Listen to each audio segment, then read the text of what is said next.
Bilancio positivo di fine anno tracciato oggi dal questore di Agrigento Tommaso Palumbo, prevenzione e repressione, questo in sintesi l'importanza della presenza nel territorio delle forze di polizia. Inaugurata ieri la mostra archeologica presso la caserma Angelone, in collaborazione con il Parco Archeologico Valle dei Templi. Diritto alla salute e politiche di inclusione, questo è il tema di un convegno tenuto dall'ASP di Agrigento, presenti anche il procuratore Di Leo. Si strutturerà un servizio di assistenza per i più bisognosi. Dissequestrati beni per 20 milioni di euro all'ex imprenditore di Girgenti Acque Marco Campione. Continuano gli appuntamenti al reparto pediatria di Agrigento per i più piccoli, oggi la mototerapia. Gran successo per il secondo appuntamento di Bella Sicilia in piazza Caricacina a Realmonte. Le ultime novità in casa De Acragas e Licata Calcio in vista degli appuntamenti di domenica prossima.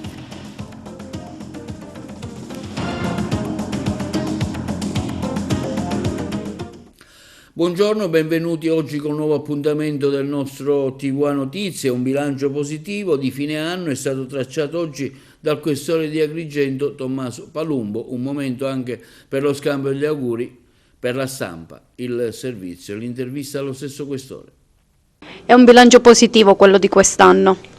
Sì, è un bilancio sicuramente positivo che dà testimonianza di quello che è stato il lavoro svolto non soltanto dalla questura ma anche dai commissariati e naturalmente dalle specialità che prestano servizio nel territorio della provincia, la polizia stradale, la polizia ferroviaria, la polizia cibernetica. È un grande lavoro sinergico che ci vede proiettati su dare sicurezza ai cittadini e dare servizi amministrativi ai cittadini e alle istituzioni a 360 gradi, non soltanto con l'attività di repressione che comunque ci ha dato anche lusinghieri e significativi risultati nell'ambito delle tante investigazioni che ci hanno portato a successo nel territorio provinciale, ma anche quella che è l'attività di prevenzione. L'attività di prevenzione che per noi è sicuramente fondamentale, perché, ripeto, per noi il successo non è il dato statistico positivo, a noi piacerebbe portare il dato zero, perché per noi la polizia lavora già quando esce la volante con il semplice lampeggiante acceso e senza sirena. Sapere che diamo il nostro segnale di presenza alla cittadinanza sperando che gli interventi non si debbano mai fare. Logicamente questa è una illusione, la conflittualità e la irregolarità di determinati comportamenti sono comunque connaturati al nostro essere umani, però ci piacerebbe che così andassero le cose. I risultati quest'anno sono stati sicuramente positivi, sia in termini di prevenzione che in termini di repressione. Il senso di sicurezza è sicuramente, cerchiamo di farlo aumentare con la nostra presenza che viene vista non soltanto sulle strade attraverso le nostre macchine, ma anche una presenza quotidiana per le strade, sia attraverso i controlli. Mi piace parlare soprattutto dei controlli sulla movida che vengono svolti soprattutto nel fine settimana, ma anche su controlli, veri e propri controlli di polizia amministrativa che vengono svolti su tutto il territorio nazionale, su tutto il territorio provinciale, scusatemi. E questo è un segnale estremamente importante. E presso la caserma Angelone della Polizia di Stato ad Agrigento è stata inaugurata la mostra archeologica Segreta Agrigento, Radici d'Antico, promossa dalla Questura di Agrigento in collaborazione con il Parco Archeologico e la Direzione Regionale Sicilia dell'Agenzia del Demanio. Ce ne parla meglio il collega Moscato. Ieri mattina presso la caserma Domenico Angelone della Polizia di Stato ad Agrigento è stata inaugurata la mostra archeologica Segreta Agrigento, radici d'antico. L'evento rappresenta un'importante tappa nella valorizzazione del patrimonio culturale locale nell'ambito delle iniziative collegate ad Agrigento, capitale italiana della cultura, e finanziate dalla Regione Siciliana. Un lavoro realizzato grazie alla sinergia tra la Questura di Agrigento, il Parco archeologico e paesaggistico della Valle dei Templi e la Direzione regionale Sicilia dell'Agenzia del Demanio. All'inaugurazione hanno partecipato il questore Tommaso Palumbo, l'architetto Roberto Ciarratta, direttore del Parco Valle dei Templi, e l'ingegnere Pietro Ciolino, responsabile dell'area patrimonio della Direzione regionale del Demanio. Presenti all'inaugurazione le autorità civili, religiose e militari del territorio. A benedire il taglio del nastro è stato il cappellano militare Don Maurizio Di Franco. La mostra Segreta Agrigento, radici d'antico, esplora un'area archeologica che rappresenta l'estensione del quartiere ellenistico romano di Acragas, databile tra il VI e il III secolo a.C. ed è custodita all'interno della caserma della Polizia di Stato. I rilievi e lo studio del materiale archeologico hanno condotto ad una mostra curata dal Dipartimento dei Beni Culturali dell'Alma Mater Studiorum, Università di Bologna, e dal Parco Valle dei Templi. Al centro della riscoperta è la presenza di un sacello arcaico di grande rilevanza religiosa, con offerte votive, fra cui molte ceramiche provenienti da Atene e la celebre statua dell'Efebo di Agrigento. Dopo la distruzione cartaginese del 406 a.C., l'area vide la costruzione di nuovi edifici, tra cui una bottega destinata alla produzione del lichion, un collirio medicamentoso. Alcuni contenitori utilizzati per questo preparato sono esposti per la prima volta.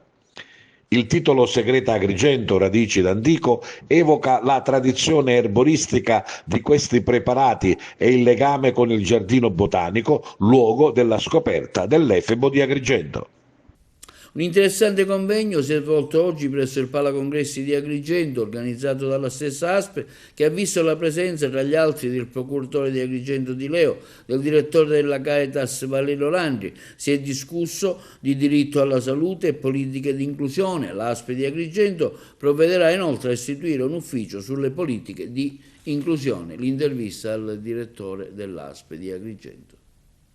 Diritto alla salute e politiche di inclusione, questo è stato il tema di un interessante convegno organizzato dall'ASP di Agrigento, che ha visto relazionare Giuseppe Capodieci come direttore, quindi Don Giuseppe Cumbo, vicario dell'Arcidiocesi di Agrigento, sindaco della città Miccichè, a seguire Giovanni Di Leo, procuratore della Repubblica, con un focus sul tema, l'assistenza alla povertà.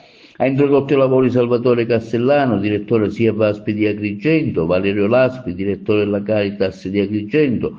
Gabriele Barbaro ha rappresentato la prefettura in un discorso sulla salute senza frontiere. Quindi si è parlato della parità di genere, con un intervento del direttore dell'ASP di Agrigento, Peppino Fabio Segreto. A conclusione, disabilità e inclusione, con l'intervento di Leonardo Giordano, Giorgio Patti e Angela Arrancatore. Allora, nasce dalla esigenza di cercare di integrare le varie istituzioni, quindi abbiamo avuto l'onore e il piacere di ascoltare il Procuratore della Repubblica, che ha fatto il focus sul tema, sulla necessità del diritto alla salute, inteso non come un'opzione ma come un dovere etico-morale. Sotto questo punto di vista l'ASP sta organizzando un ufficio che chiameremo Politiche dell'inclusione, che avrà 4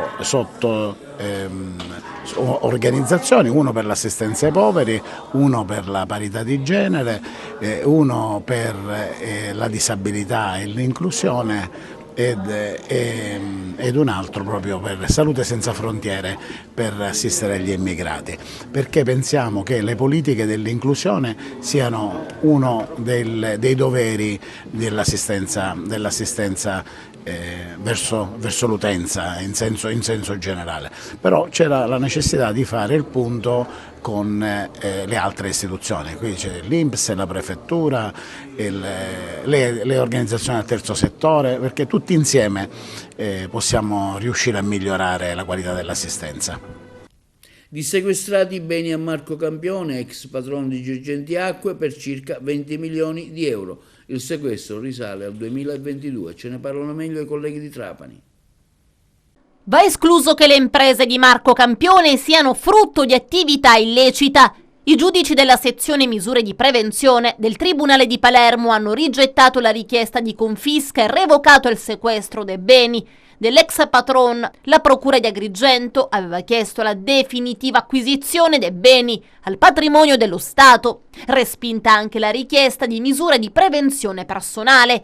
Secondo l'accusa, lo ricordiamo, Campione sarebbe socialmente pericoloso e meritava l'applicazione della sorveglianza speciale, tesi sempre smentita dall'avvocato Lillo Fiorello. Il sequestro risale al 2022 e riguardava le società Costruzioni e Gestioni SRL ed Edil Meccanica Giuseppe Campione SRL, con le relative partecipazioni in altre 6 società, tra le quali proprio Girgenti Acque, oggi fallita, 9 beni immobili, 26 beni mobili e 38 rapporti finanziari, il tutto per un valore complessivo stimato in circa 20 milioni di euro. Il patrimonio, nel frattempo gestito in amministrazione giudiziaria, viene restituito a Campione, che era stato arrestato e poi scarcerato dal Tribunale del Riesame nell'ambito dell'operazione denominata Waterloo. Oggi è sotto processo, avrebbe messo in piedi un sistema di corruzione e connivenze, anche politiche. Ma facciamo un passo indietro. Era il 2021 quando veniva messa a segno la maxi inchiesta Waterloo. 8 i fermi, ad essere fermati furono i componenti del disciolto consiglio di amministrazione e i dirigenti di Girgenti Acque. A vario titolo ai soggetti vennero contestati i reati di associazione per delinquere finalizzata alla commissione di reati contro la pubblica amministrazione, l'ambiente, la fede pubblica e il patrimonio. Agli indagati, sempre a vario titolo, vennero contestate diverse ipotesi di corruzione, abuso in atti di ufficio, falso in bilancio, inquinamento ambientale e truffa. Complessivamente 84 le persone indagate, per 50 delle quali la procura si apprestò a notificare l'avviso di conclusione delle indagini preliminari. Tra questi l'ex presidente della provincia regionale di Agrigento Eugenio Dorsi e il presidente dell'Ars Gianfranco Miccichè. E nella lista figurava anche il deputato Francesco Scoma, indagato insieme a Miccichè per aver ricevuto contributi elettorali illeciti in occasione delle elezioni regionali del 2017. E ancora l'ex prefetto Nicola Diomede, poi rimosso dal Consiglio dei Ministri nel 2018. Fu indagato per abuso di ufficio e concorso esterno in associazione a delinquere. E continuano le truffe del finto carabiniere che ha cercato di raggirare una persona anziana. Il servizio dei colleghi di Messina. Anche questa volta, come in altri episodi avvenuti in provincia, la truffa del finto carabiniere non ha funzionato, anche perché la vittima, una donna di 70 anni, ha intuito subito il raggiro e, anche grazie alle informazioni ricevute dai carabinieri, quelli veri, nel corso di una campagna informativa a cui aveva partecipato, ha adottato le giuste precauzioni che hanno permesso di sventare il raggiro architettato dai malfattori e dare avvio alle indagini. L'anziana è stata adescata con un SMS al suo cellulare in cui le veniva comunicato che il suo conto corrente era stato sequestrato perché risultavano essere stati effettuati acquisti sospetti. Successivamente la donna è stata contattata da un finto maresciallo dei carabinieri che, da un numero fisso, ha richiesto il prelevamento di una somma di denaro che sarebbe poi servita per procedere al dissequestro. Sul telefono della donna, la chiamata, come già avvenuto in altri casi, risultava il numero di una stazione carabinieri, nello specifico quella di Brolo, sicuramente fatto apparire dai truffatori tramite applicazioni scaricabili da internet. Resasi conto di essere stata vittima di un tentativo di truffa, la settantenne ha interrotto i contatti con i malfattori e ha avvisato immediatamente il 112. La donna, infatti, che aveva partecipato ad uno degli incontri sul tema organizzati dai militari della stazione Carabinieri di Brolo nella scorsa estate, ha ricordato il modo con cui vengono commesse queste truffe, spesso ai danni di persone di una certa età, in cui si simulano incidenti stradali o vicende giudiziarie in cui sono coinvolti i parenti o l'esposizione a rischio di conti bancari, tutte cose inventate da questi malviventi che fanno finta di essere carabinieri, avvocati o dirigenti di banca, con il fine fraudolento di prendere soldi, denaro o ottenere bonifici, anche consistenti. Quanto accaduto dimostra quanto sia importante parlare di questo fenomeno. Ovviamente, come più volte ripetono i carabinieri, è fondamentale chiamare nell'immediatezza il 112, sia da parte di chi ha subito un tentativo di truffa e sia da parte di chi, purtroppo, si è accorto di esserne stato vittima. La chiamata al numero di emergenza, infatti, può consentire alle forze dell'ordine di intervenire subito e individuare con rapidità i responsabili. Attività di mototerapia stamani presso l'ospedale di Agrigento per i più piccoli al reparto pediatria, un appuntamento che si rinnova anche quest'anno. Abbiamo sentito in merito Giuseppe Gramaglia, il primario dell'ospedale di Agrigento, e Roberto Farrugia, organizzatore dell'evento. A parte l'attività di mototerapia, Cross Hospital che si rinnova anche per quest'anno all'ospedale di Agrigento. Ultima tappa del Cross Hospital quest'anno. Siamo felicissimi di un anno andato benissimo, il progetto Cross Hospital dà sempre emozioni. Questo è il quarto ospedale quest'anno che giriamo, abbiamo completato il circuito, il giro di tutta la Sicilia e emozioni ne abbiamo lasciate nei reparti tantissimi. Prossimo anno stiamo preparando nuovi progetti, un Cross Hospital speciale e tante emozioni, tante emozioni. È una gioia che si rinnova, fa bene ai ragazzini che stanno in ospedale. Esattamente, fa benissimo ai piccoli pazienti che veniamo a trovare in reparto. Cerchiamo di allontanare quello che è il senso di dolore, di sofferenza che si può trovare in ospedale e per quei piccoli minuti che vengono in moto con me praticamente abbandonano l'idea di essere dei degenti ospedalieri. Torna l'appuntamento in reparto di pediatria con il Cross Hospital anche quest'anno, tanti sorrisi per i bambini. Motor Life è venuto per la quarta volta stamane, una quarta volta che è stata aspettata dai bambini che per la verità oltre ai motori hanno avuto l'opportunità di farsi qualche tour nel nostro reparto. Grande entusiasmo da parte degli stessi, entusiasmo da parte dei genitori, il tutto si è completato, voglio dire, anche con una manifestazione di affetto perché abbiamo dato dei regali ai bambini, i quali hanno accettato di buon grado la presenza delle motociclette elettriche, hanno accettato di buon grado i regali e quindi anche quest'anno abbiamo fatto un'opera di solidarietà e di affetto verso i bambini e i degenti. È un'attività che comunque sia fa bene ai bambini. Sicuramente fa bene perché c'è il contrasto tra la terapia a volte iniettiva e la donazione di un regalo che sicuramente crea in loro entusiasmo. Andiamo ora a Realmonte, gran successo per la Sagra Bella Sicilia, atmosfera natalizia, musica e degustazione. L'evento è giunto alla sua seconda edizione. Le interviste ai protagonisti. Il Natale in divenire a Realmonte, questo Natale appunto concertato, discusso e pianificato con tutte le istituzioni, appunto l'amministrazione comunale, la caserma dei carabinieri, la scuola, le varie associazioni, i cittadini e le attività, i proprietari delle attività locali, oltre al CIF, alle uncinettine e tanti altri, è già partito con l'accensione di giorno 7 dicembre. Abbiamo calato quest'anno Beggia Sicilia nella programmazione natalizia, pensando appunto che una sagra possa bene rappresentare il territorio e promuoverlo. Io per la Sagra Beggia Sicilia chiaramente ringrazio Pietro Caruana, il responsabile d'area, nominato da me per portare a casa questo progetto che è alla seconda edizione e in realtà anche il vicepresidente del Consiglio Pasquale Valenti, il quale si è prodigato, si è impegnato ed è riuscito a mettere insieme tante energie diverse, quindi territorio, associazioni, lo dicevo prima, scuola, territorio tutto, imprenditori, insomma famiglie, ragazzi, tutti quanti. Cosa si vuole fare? Si vuole appunto dimostrare che insieme si fa la differenza in squadra.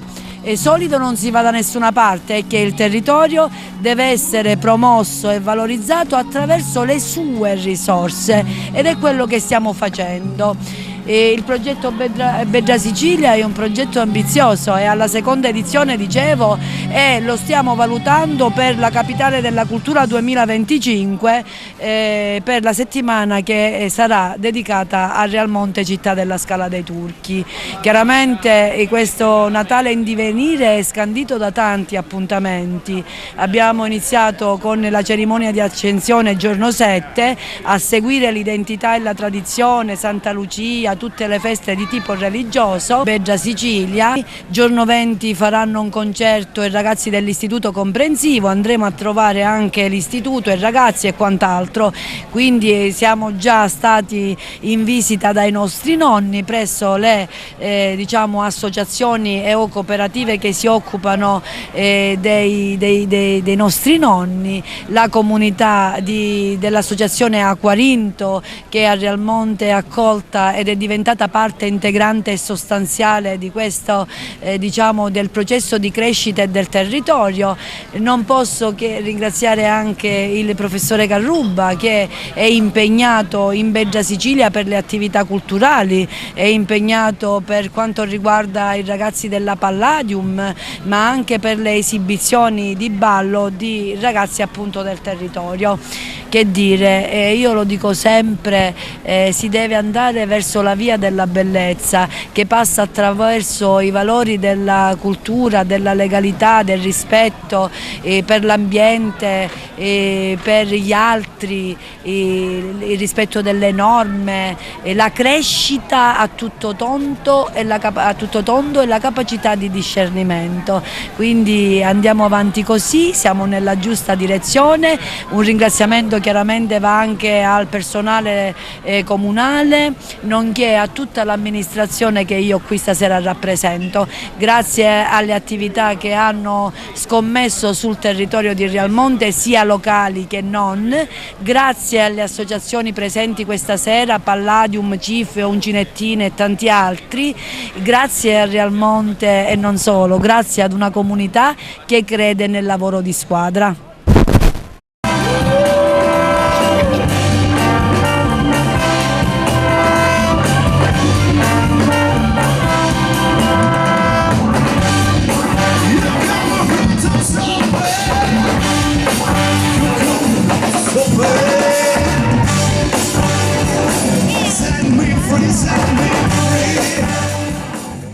«1768 giorni» è il titolo del documentario che verrà proiettato domani 21 dicembre sabato alle ore 11 presso il Cine Concordia di Agrigento. La pellicola ripercorre la vita dell'ex governatore della Sicilia Salvatore Cuffaro prima e dopo l'esperienza del carcere, un momento anche per lo scambio di auguri natalizi. A Palermo, manifestazione dei lavoratori di Almaviva in cassa integrazione per chiedere un incontro con il presidente della regione Renato Schifani. I sindacati denunciano l'assenza di soluzioni dopo un anno di confronti. Il 31 dicembre infatti scatterà il licenziamento per oltre 400 dipendenti. Il servizio dei colleghi di Palermo. Vogliamo il lavoro! Vogliamo il lavoro! Siamo 400 in tutta la Sicilia, quindi succede che ormai siamo agli sgoccioli, quindi prossimi al licenziamento. Sul piatto del Natale avremo proprio la lettera di licenziamento da parte dell'azienda e di conseguenza chiediamo ovviamente agli organi che ci sovrastano in qualche modo, quindi al Presidente della Regione, di conseguenza al Governo italiano, che possa in qualche modo finanziarci anche una semplice cassa affinché si possa trovare una soluzione. Famiglia, figli, mutuo, disperazione, perché una prende degli impegni, no? Dopo 20 anni con un contratto a tempo indeterminato, penso di poter contribuire alla famiglia. La gran parte di questi lavoratori sono lavoratori che lavoravano per la commessa 1500, quindi l'emergenza Covid. Ricordiamo, sono stati gli angeli nel periodo del Covid che riuscivano a indirizzare, a seguire i cittadini nel momento peggiore della nostra storia recente. E adesso a causa del loro lavoro, quindi loro sono stati tolti dalle commesse dove lavoravano prima, sono andati a lavorare per il 1500, quindi un servizio pubblico, le commesse via via da Almaviva sono andate via e loro sono rimasti imbrigliati all'interno di questo bacino. Le prospettive per i lavoratori sono assolutamente nere, in prospettiva c'è semplicemente il licenziamento a partire dall'1 gennaio 2025. Abbiamo lottato, continuiamo a lottare per garantire il nostro posto di lavoro. La nostra unica colpa è stata quella di essere stati cooptati a lavorare per il governo nei tempi della pandemia e lì abbiamo perso il nostro diritto al lavoro, abbiamo perso il diritto alla clausola sociale da tutte le commesse dalle quali provenivamo. La situazione sta sfuggendo di mano perché le istituzioni fino ad oggi non hanno costruito nulla di concreto. Su più tavoli abbiamo portato le varie istanze dei lavoratori, abbiamo cercato di trovare delle soluzioni anche aggrappandoci a quelle che possono essere gli interventi a livello anche di contributi riconosciuti a livello nazionale e anche a livello regionale per poter sbloccare questa vertenza. Oggi, 19 dicembre, siamo in una situazione ristagnante, stiamo cercando di trovare un'interlocuzione con gli organi istituzionali regionali per poter dare la possibilità a questi 400 lavoratori, che poi in realtà sono 400 famiglie che stanno soffrendo da circa un anno questa situazione e sta diventando sempre più drammatica. Tra l'altro siamo sotto le festività natalizie dove si perde quello che è il concetto dello spirito natalizio. La nostra richiesta è quella di fare sinergia fra il governo nazionale e il governo regionale per trovare una soluzione che sono state fra l'altro individuate in altre regioni e realizzate come la regione Calabria e più volte monitorate anche nella regione Sicilia. Oggi però non c'è nulla, abbiamo avuto la possibilità di un confronto sulle attività legate al CUP e al Supercup dell'assessorato sanità, però poi il progetto sembra che non avere la giusta finanziabilità da parte della regione Sicilia. L'antitrust ha dato torto alla regione siciliana che nel 2022 aveva denunciato il presunto cartello tra le varie compagnie aeree sul caro voli che interessa la nostra isola. Ce ne parlano meglio i colleghi di Trapani. L'antitrust ha dato torto alla regione siciliana che nel 2022 aveva denunciato il presunto cartello tra ITA e Ryanair, artefici secondo Schifani del caro voli da e per le isole. Non una, bensì 2 volte, l'ultima lo scorso 26 novembre, il governatore non avrebbe più motivo di insistere, eppure sono arrivate nell'ordine la seconda ondata di sconti del 50% per i residenti e l'invito alle 2 Camere di dare vita ad una commissione parlamentare d'inchiesta. Nessuno dice nello specifico che Schifani abbia torto. Volare sotto le feste è in effetti diventato un salasso, specie per chi si riduce a prenotare all'ultimo minuto il rapporto preliminare dell'autorità garante della concorrenza e del mercato, l'Agicom. Dice però un'altra cosa, e cioè che il prezzo medio di un biglietto aereo per le rotte insulari è nell'ordine di 60-80 euro e la parte preponderante dei viaggiatori risulta aver pagato meno di 100 euro, mentre solo un'esigua percentuale di essi avrebbe pagato prezzi superiori a 150 euro. Questo in linea generale, tenendo conto delle oscillazioni fra alta e bassa stagione. L'evidenza raccolta dalla garante si legge in un articolo de Il Foglio. Mostra un mercato dinamico e concorrenziale nel quale l'andamento dei prezzi riflette le condizioni di domanda e offerta.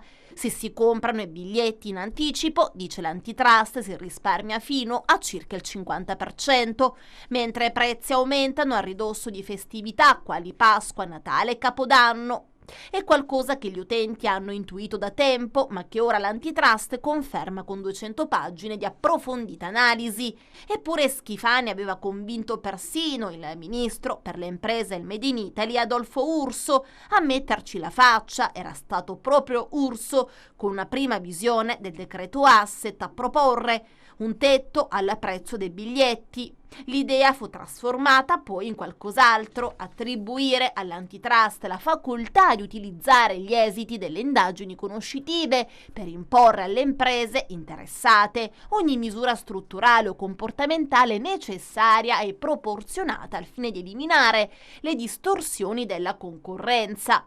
Anche dalla seconda indagine però non è emerso granché. L'Agcom ha appurato che nel tempo il costo medio dei biglietti è cresciuto per effetto dell'inflazione, ma senza discostarsi dall'indice generale dei prezzi. Tra il 2019 e il 2023 l'aumento è stato del 16% per la Sicilia contro il 19% delle altre tratte paragonabili e in linea.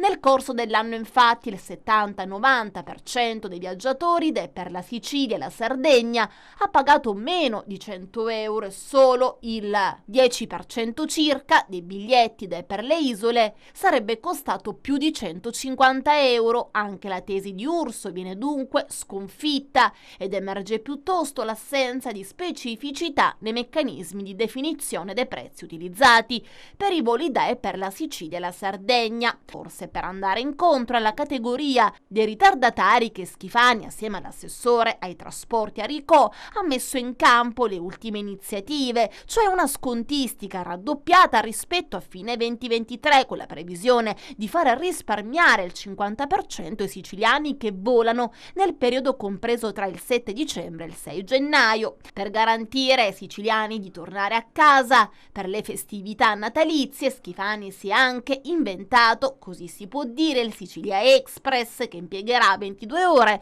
per riportare fuori sede nell'isola poco prima di Natale. Schifani, d'altro canto, ha affermato sul caro voli: stiamo facendo tutto ciò che è possibile, stanziando tante risorse finanziarie, ma non possiamo fare la guerra alle compagnie per i loro prezzi. Abbiamo denunciato all'antitrust questo scandalo, poi se il governo ce la fa, penso che sarà necessario chiedere con garbo l'istituzione di una commissione parlamentare.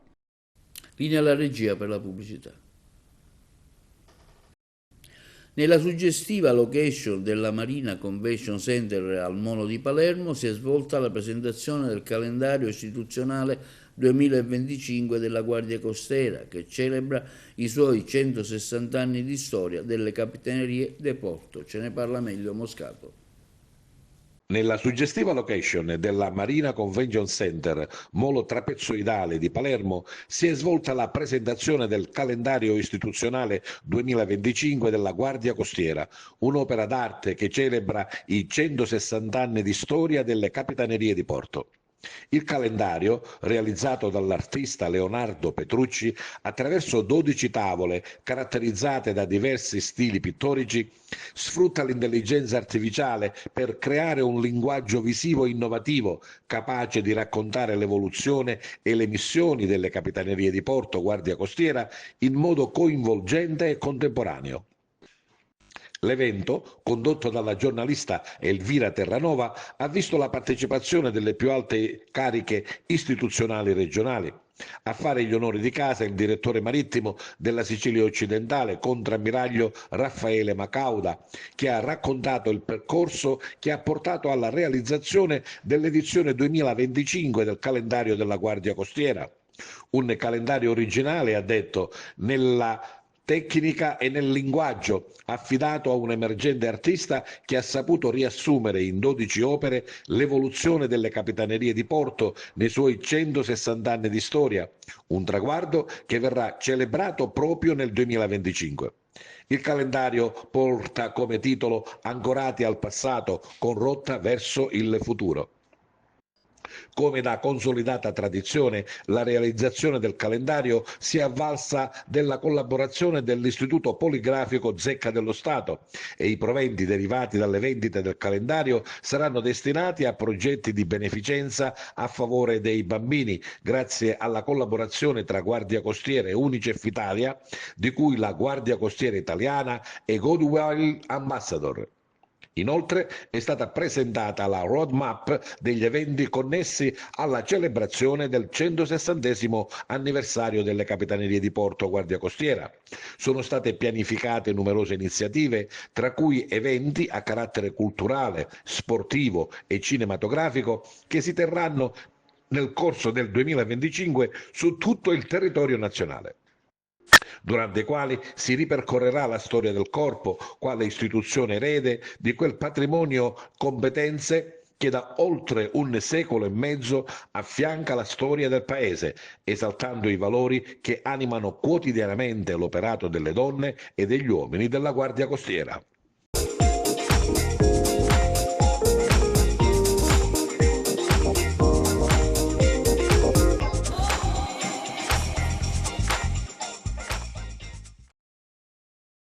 Alcuni giocatori del Palermo Calcio in visita ai detenuti del Pagliarello, i colleghi di Palermo. Abbiamo pensato che in queste giornate particolari era giusto far sentire questa vicinanza della squadra del Palermo, di questi giocatori, e devo dire che è stata accolta con grande entusiasmo sia dal responsabile della comunicazione Gaetano Lombardo, da Dario Mirri, ma anche dalla direzione del calcio e dai magistrati di sorveglianza. E credo che sarà un pensiero molto gradito. Peraltro oggi ci sarà anche un pranzo di Natale e la squadra del Palermo ha portato tanti omaggi che sicuramente piaceranno ai detenuti, magliette di vario tipo, ed è credo una delle più belle giornate che ricorderanno, perché appunto la città si fa sentire. Ed è una sensibilità straordinaria che io ho trovato appunto nella direzione del Palermo. Questo incontro non è una casualità, nasce mesi fa dalla volontà di portare avanti un progetto più generale di contatto con il territorio che fa parte del DNA del Palermo nella sua qualità di istituzione per la città, non solo per i tifosi ma per i suoi cittadini, tutti i cittadini, anche chi rimane indietro come i detenuti o anche per le categorie più deboli verso cui il club ha sempre dimostrato grande sensibilità. E devo dire la volontà di essere qui è una volontà soprattutto dei calciatori più che del club, perché anche se sono mondi che sembrano apparentemente così distanti, in realtà non dobbiamo dimenticarci che parliamo sempre di persone, i detenuti e i calciatori. Un giorno speciale prima del Natale. Assolutamente speciale, perché chiaramente i detenuti, soprattutto i palermitani, magari un po' meno quelli di altre squadre, saranno felicissimi di incontrare i loro beniamini. E poi oggi per giunta è una giornata particolare in assoluto, perché a beneficio sempre degli stessi detenuti dello stesso reparto, che sono fra l'altro i detenuti a trattamento intensificato, quindi ecco perché questa attenzione nei loro riguardi più specifica e particolare. Avranno anche un pranzo offerto dal gruppo di rinnovamento dello spirito, che si svolge in tutta Italia nella stessa giornata in alcuni istituti prescelti, quindi un'occasione speciale prima del Natale che mi sembra effettivamente di significato, proprio per dare un senso dell'attenzione che la comunità esterna ha nei confronti dei detenuti, dei ristretti in questo istituto. Quindi ringraziamo tutti coloro i quali hanno permesso la realizzazione di questa giornata. Vediamo ora le novità in arrivo per le società dell'Acragas e del Licata Calcio in vista dell'appuntamento di domenica. Ce ne parla meglio il collega Carmelo Lentini.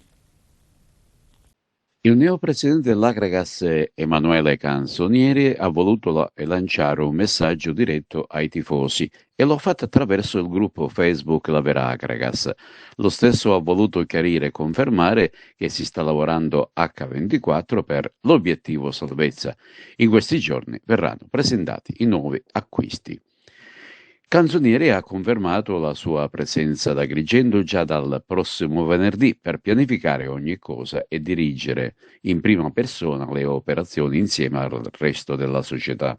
Per quanto riguarda il rafforzamento della squadra, ha affermato che ci sono 2 colpi importanti di entrata riguardanti un attaccante e un difensore. Però non è da escludere che possano esserci ulteriormente rinforzi anche per quanto riguarda sia la fascia che la mediana. In poche parole, l'ultima gara del girone di andata contro il Sambiase, il tecnico Favarin dovrà proporre la stessa rosa utilizzata contro la Nissa. In poche parole, il nuovo campionato potrebbe iniziare proprio in occasione dell'inizio del girone di ritorno. Chiaramente i tifosi attendono con trepidazione l'evolversi della situazione. Anche in casa Licata ci sono delle novità importanti. Infatti Pippo Romano è stato richiamato sulla panchina giallo-blu. Il mister ha incontrato già la squadra ed è già al lavoro per preparare la prossima importante sfida contro la Nissa, ma c'è anche un altro importante ritorno, e cioè quello di Giovanni Martello, che ricoprirà il ruolo di direttore generale. Agatino Chiavora invece è stato confermato come direttore sportivo, mentre Andrea Marrali rivestirà il ruolo di direttore tecnico. In riferimento allo staff tecnico si comunica che il ritorno di Emilio Zangara, si legge in un comunicato licatese, sarà preparatore dei portieri, mentre Angelo Di Rocco ed Enzo Chianta saranno preparatori atletici. E concludiamo con un importante appuntamento. Domenica 29 dicembre alle ore 16 presso la sala conferenze del Castello Chiaramontano di Favara si svolgerà la cerimonia di consegna dei premi Primavera e premi Fair Play alla carriera, al gesto e per la promozione sportiva, assegnati dal Panathlon Club di Agrigento per l'anno 2024, e la consegna delle benemerenze che la Commissione Nazionale del CONI ha conferito ai numerosi dirigenti, tecnici e gli atleti campioni italiani assoluti per l'anno agonistico 2022 e residenti nella provincia di Agrigento. Vediamo ora una goal collection relativa alla giornata di domenica scorsa del campionato di calcio della Serie D, Girone I. Con 90 minuti d'anticipo rispetto alla conclusione del girone d'andata, il Siracusa si laurea campione d'inverno. Rimane inalterato il vantaggio di 4 punti sulla Scafatese da parte degli azzurri, che nella ripresa si impongono in casa della Vibonese con la rete di Andrea Di Grazia. Scafatese che fa il suo davanti al proprio pubblico contro il Città di Sant'Agata, canarini che indirizzano il match in 4 minuti con le reti di Marchic e Palmieri, ospiti che accorciano le distanze con Pussetto, provando a rientrare in partita, conto chiuso al 7° della ripresa con il definitivo 3-1 di Potenza. Rinviato per motivi di ordine pubblico il match tra Castrum, Favara e Reggina, ad appaiare la Scafatese al secondo posto e il Sambiase sempre più rivelazione del girone I di Serie D.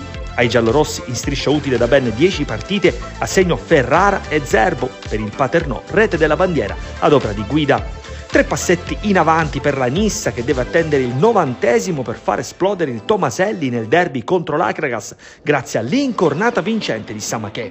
Pirotecnica la gara del Dal Contres Barone tra Nuova IG Virtus e Ragusa, vinta dagli Blei per 3-2. 1-1 nei primi 45 di gioco, con il Ragusa avanti con Tagliarino e pari giallorosso firmato da Currò. Nella ripresa il Ragusa farà sua l'intera posta in palio con le reti di Ametai e Giachi, momentaneo il 2-2 di Trombino dagli 11 metri. Trasferta amara in terra calabrese per l'Enna, che cade all'Ocri per 2-0. Buona la prima per il nuovo tecnico alla guida dell'Ocri, Domenico Zito, subentrato al posto di Ciccio Cozza. A decidere le 2 reti, una per tempo, firmate Leveque e Reis da quinto. Divisione della posta tra San Cataldese e Acireale, 2 volte avanti i Verdi Amaranto con Paladini e Montaperto, 2 volte accioppati dal mattatore di giornata Benjamin Mokolu, già decisivo in questo suo primo scorcio in Granata.